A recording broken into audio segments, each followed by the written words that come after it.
1. I lived in a foreign country for several years, which is when this happened. For context, I was a bookworm and was always reading a long novel. Since it was obviously in English, people, thinking back, they were always moms, used to ask me where I learned it, usually to ask which cram school or tutor taught me. Although I could speak and understand the local language, I couldn't read or write it, so I was going to a school that taught in English. When I was 11, a man came up to me at the bus stop and asked me a few questions about the book I was reading. I actually remember the name of this book, The Bone People, since it was so big and heavy. So we spoke for a few minutes at the bus stop, and the conversation ended after the man flagged down his bus. I saw mine after that, got on, and went straight to the back where I usually sat. Moments after I sat down, I noticed that the man came onto my bus. I had a weird feeling since I saw him flag down the other bus, but chalked it up to coincidence.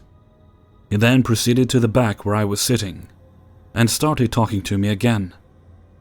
At the same time, he positioned himself in a way that blocked my way out of my seat.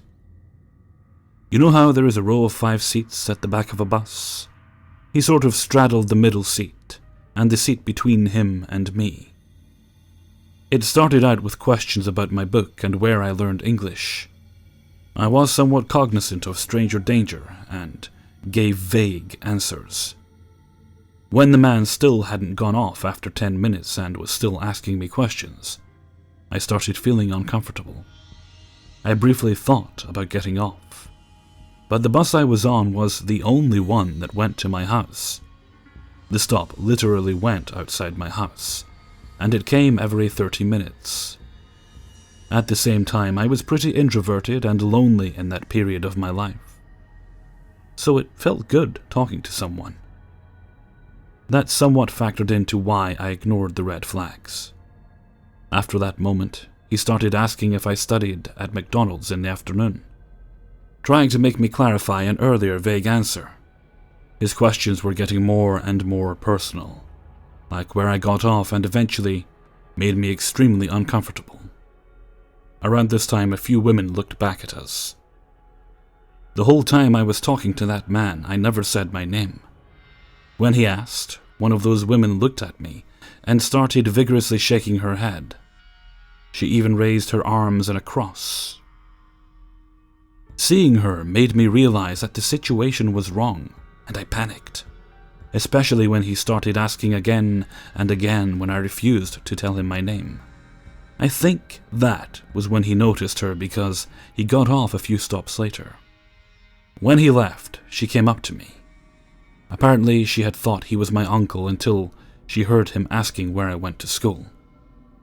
Then she told me not to sit in the back anymore, and she also got off because she'd missed her stop. I moved to the front of the bus and kind of blanked out until I got to my house. It was only when I was at home that it hit me how stupid I was, and cried at how scared it made me feel. The whole time talking to the man, and even when the woman warned me, I was oblivious. I'd ignored the red flags. He was over 35, probably followed me onto my bus, continued asking increasingly personal questions, kept me trapped in the back corner of the bus. All because I didn't want to wait another 30 minutes for the next bus. I just remembered, since I suppressed this memory for so long, I was also a kid who always wanted to please adults. If it wasn't for the fact that I couldn't say anything above a minimal casual conversation in that language, I would have said and revealed a whole lot more personal information. This is what really freaked me out. The next day, I saw the man waiting outside my school. I guess he figured it out based on our conversation, since I never mentioned it by name. I was completely terrified and ran past him while he was occupied, talking to one of the parents, and walked to a different, further stop that my bus went to. I swear I saw him driving down the street when I was walking to that stop, and hid in a crowd until his car left the street. From then on, I changed the bus stop I took, what time I left school, and always sat near the front of the bus. I guess I can't say let's not meet, but I know if I ever see him again. I have my potent lab-grown pepper spray ready. 2. I'm a 22-year-old woman, and I've been an active user of dating websites since I was 18. I know this may sound unusual to some, seeing as I was and still am so young, but I've never been the party-going-out type. So I've struggled to meet guys naturally. Within a few months of joining Plenty of Fish, when I was 18, I met a nice 24-year-old Italian man, Marco. After a week or so of messaging, we agreed to meet up and we immediately hit it off. As you can probably imagine, I was taken in by his accent, but also his gentlemanly persona, seeing as he insisted on buying me meals and drinks.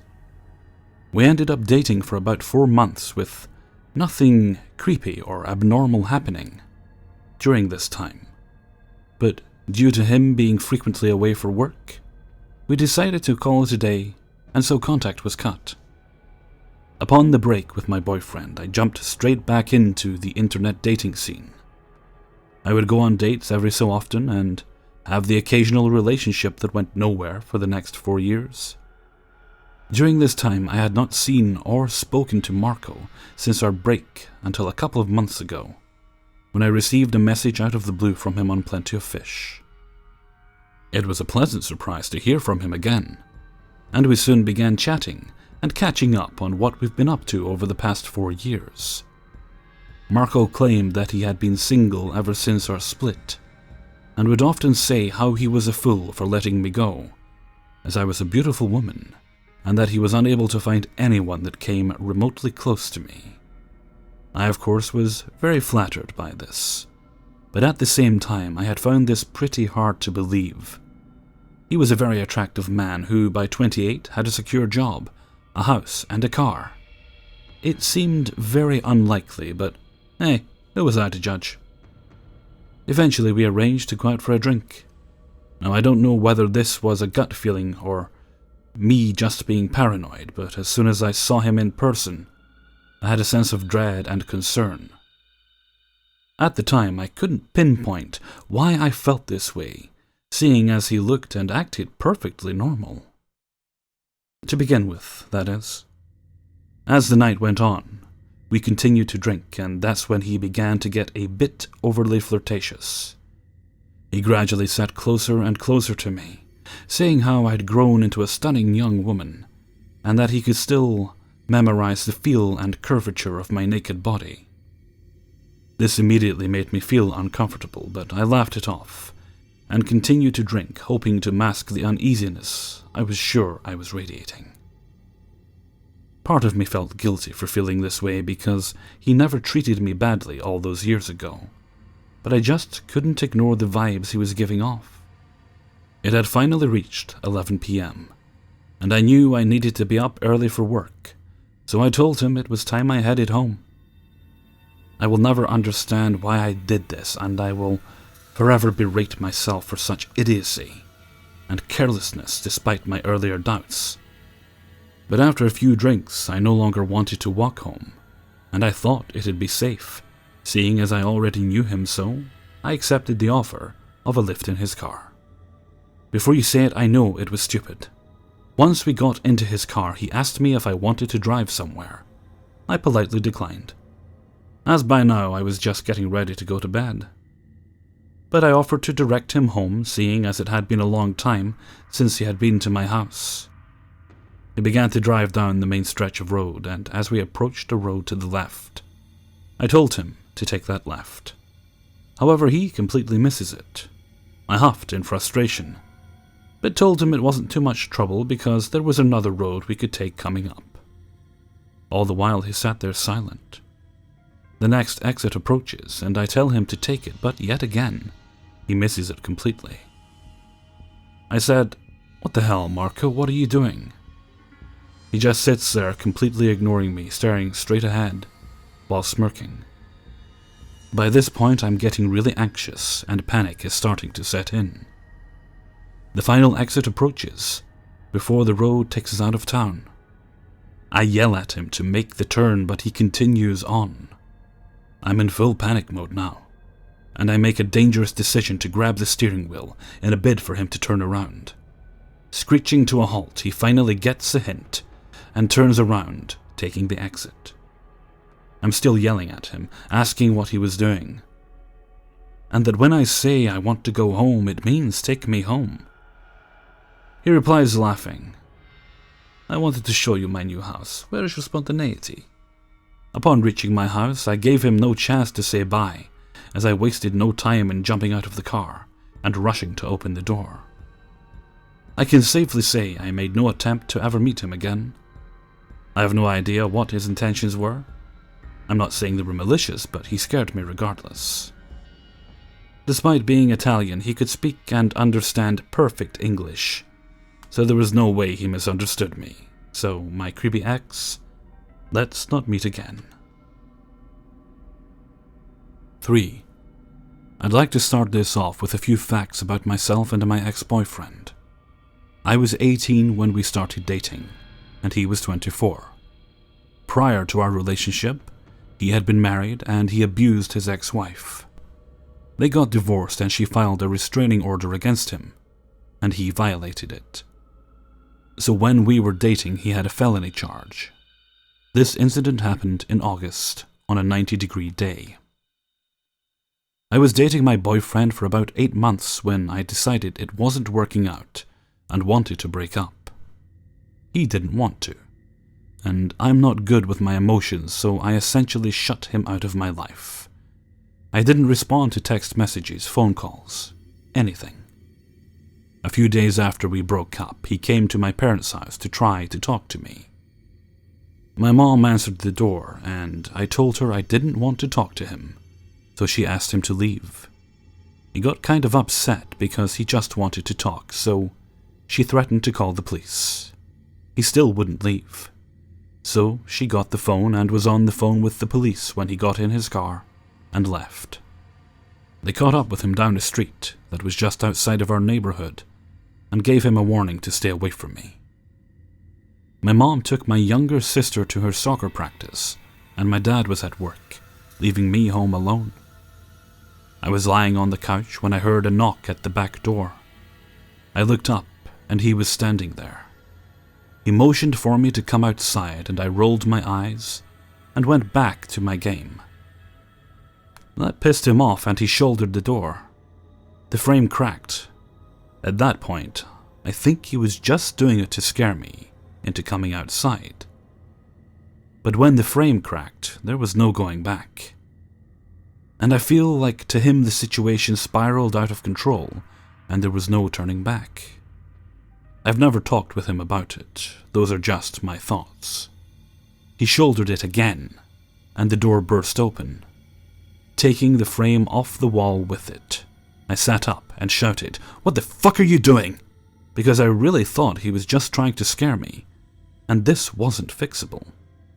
He picked me up and put me over his shoulder and walked out the back door. We were approaching his car, and I expected to be put down or even shoved into the passenger seat. But he used his remote and popped the trunk. As soon as I realized what he was doing, I shifted my body weight and he dropped me. He immediately put me into a headlock until I couldn't breathe and went limp, and dragged me the rest of the way to his car. He picked me up and threw me into the trunk, grabbed my cell phone and shut the trunk. As soon as I felt him get in the car, I started looking for a latch to open the trunk. After about 5 minutes of searching, I realized there wasn't one and started kicking the back of the back seat. The seat separated from the trunk a little bit, and I was able to push and squeeze my head through to get some air. I ended up crawling into the back seat, but he made me stay lying down so other cars couldn't see. He drove a long time, 45 minutes or so, and pulled into a campground little park. We sat and talked for a while until he asked if I was hungry. We went to Pizza Hut. I remember standing in the restaurant, wondering why no one was questioning why I was there without shoes or socks. I figured no one knew I was gone yet, since no one seemed to be looking for me. When we got out of the restaurant, he let me turn my phone on and text my family. After the text was sent, he turned my phone back off and tossed it into the glove box. We ate, and he told me he wasn't going back to jail. He started driving to his workplace to get his shotgun. It was dark by the time we got there, and as he pulled in, he realized the police were there looking for him. He snuck out of the car and was gone for less than 2 minutes. I saw him running back to the car, and he told me they tried to tase him but missed. He went in reverse and did a backwards U-turn to get out of the lot, then floored it. We were going about 60 miles per hour, being followed by the police, and he told me to get my phone and dial 911 to tell them that he was dropping me off on the side of the road and to have the cops back off. I knew that wasn't going to do anything, but I called anyways. The lady on the other end had no idea what I was talking about, so I just hung up. He was about to get on the highway, but he saw the police had laid down spike strips, so he veered off onto a side road. It was a dead end, and he ended up crashing into a tree. The police surrounded us and shouted for me to get on the ground. I was handcuffed and put into the back of the car. He was put into a separate car. The police stood and talked for what seemed like forever. Then they took me out of the car and uncuffed me, only to put me into a different set of cuffs and back into a different car. I guess each officer has their own set of handcuffs to go with their own cruiser. Once everything was settled and they found out who we were, I was uncuffed and put into the back of a black SUV with 2 other people, who I assumed to be investigators. I was taken back to my hometown and reunited with my family. It turns out some neighbor kids were out playing when he dragged me out of the house and saw the whole thing. They ran inside and told their parents, who called the police. My mom was doing about 90 miles per hour down the highway to get home once she found out. The kids who told their parents were given awards and thanked by the city for bravery. The text message I sent was sent in a group message, one to my mom, dad, and the last to my sister. The house was filled with police and investigators when the text went through. My sister's phone received the text first. I was told she got it, shouted, "It's from 53PP Die," and every single cop in the house rushed over to read it. They were able to use a cell phone signal and some towers to triangulate and find out the location where I sent the text. They sent police, but we were gone by the time they got there. I was subpoenaed 4 times and showed up 4 times, only to have each trial suspended or rescheduled. I wasn't subpoenaed when the trial was actually held, so my family and I didn't know what happened until afterwards. He got 4 years, and is out now. Hey everyone, Hellfreezer here, and thank you very much for listening to 3 True Scary Stories, episode 155. Thank you very much to everyone who allowed me to use their stories in this video. I should have a little bonus video going up today. It's a short story, kind of a long short story, but that'll go up later today, a few hours after this was uploaded. I'm not sure of the exact time yet. I haven't actually got it all finished up as of recording this, but it will go up later today, and I hope you guys enjoyed that. It takes place in hell, so somewhat appropriate for my channel, I suppose. Still looking into Christmassy themed stuff to do. Found a couple I'm going to attempt. But as some people have suggested I do the Grinch, I can't actually do that because it's still under copyright. And the Dr. Seuss estate would sue my ass off. Okay, I'm actually recording this on a Friday, trying to clear the weekend out, so I've got extra time to do some stuff. So I think I'm going to have to wrap this outro up for now. And before I go, can I just say one thing? And I want to preface this by saying I'm not angry. I'm certainly not angry. And I probably shouldn't have to say this. And yet it does seem that I do, in fact, have to say this. Please do not send me naked pictures of yourselves. I give you massive respect that you're so proud of your body. I personally do not feel the same about my own, so I give you massive respect for that. And the parrot beside you in bed? Lovely colours, you should be proud of that too. But I don't need to know about either of those things. I don't need to know what you're doing naked in bed beside the parrot either. Don't want to think about it. But again, not angry. I just don't want to see it. Especially after I've told you I don't want you to send me any pictures. So, just to clarify, I love you guys, I really do. But it's a platonic love. Perhaps one day I'll have someone with whom I wish to send and receive naughty pictures with.